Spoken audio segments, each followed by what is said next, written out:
Hello and welcome. Today I was thinking about the upcoming Beetlejuice sequel and thought I'd go and do a fresh watch of the original to get ready for it. Beetlejuice is a fantasy horror comedy released in 1988. The story follows a young couple called the Maitlands who die and become ghosts haunting their former home. When a stuck-up family buys the abandoned property and starts redecorating, the Maitlands hire an exorcist for living people. Michael McDowell and Larry Wilson wrote the story, and Warren Scarron and Michael McDowell adapted it into a screenplay. Tim Burton directed the film, which stars Alec Baldwin as Adam Maitland, Gina Davis as Barbara Maitland, and Michael Keaton as Beetlejuice. Let's start with the good stuff. The story is a wacky ride that is filled with fantastical landscapes, characters, and events. The land of the dead, all the weird things that the ghosts can do, and all of their crazy appearances make for an insane environment that's fun to spend time in. They present the perfect mix of comical and spooky. The story is simple, gets straight to the point, and focuses on its strengths. And Beetlejuice is one of the funniest characters to ever grace the silver screen.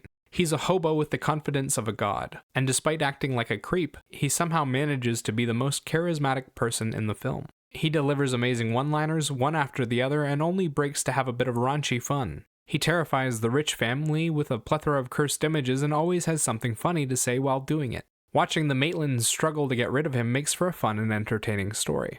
The story is also told by a plethora of competent actors. Everyone in this film is playing a stereotype and they pull it off quite well. There are lots of extreme personalities and funny moments when they start to clash. There are also a couple of standout performances here. Alec Baldwin and Gina Davis do an incredible job as the foils of the film. They're likable, show off a ton of chemistry together, and they both nail the naive nature of their characters. Michael Keaton, of course, is the big winner of the film. It's like his character is spinning a wheel and picking a personality at random. He's a constantly shifting demon that somehow makes your skin crawl but won't let you look away. You'll find yourself laughing at how ridiculous the things he says are, and how nonchalantly he delivers his lines. He makes for a great antagonist because no matter how annoying the Dietz family is, Beetlejuice is clearly the worst alternative. The visual journey is simple, but easy to follow and is filled with creative costume work, sets, and practical effects. They did an especially good job of creating the afterlife and the various spirits within it, and there are a ton of great visual gags in the film that are still hilarious.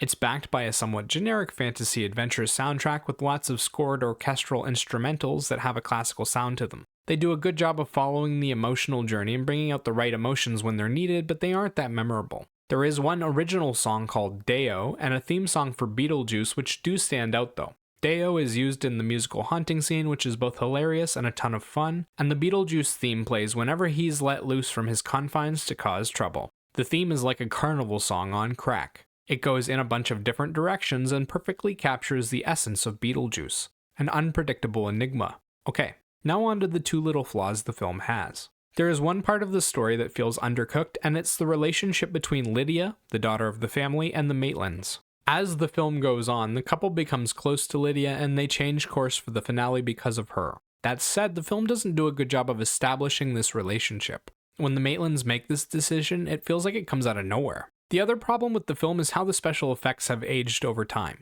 especially the sandworm sock puppet and the different scary faces the ghosts make. Even the best practical effects of the film would be considered laughable if released today. They just don't hold up to the visual effects, costume work, and makeup of the modern industry. That said, Beetlejuice is an incredibly fun movie with a simple story, great acting, creative and hilarious visuals, and a solid soundtrack. Beetlejuice himself is a great character, and there's a reason why people still talk about this movie today. It was awesome for its time, and it is a romping good time. As for a rating, I'd give this film an 8 out of 10. Remember, these are just my thoughts on the film. Let me know what you think in the comments below. Bye-bye!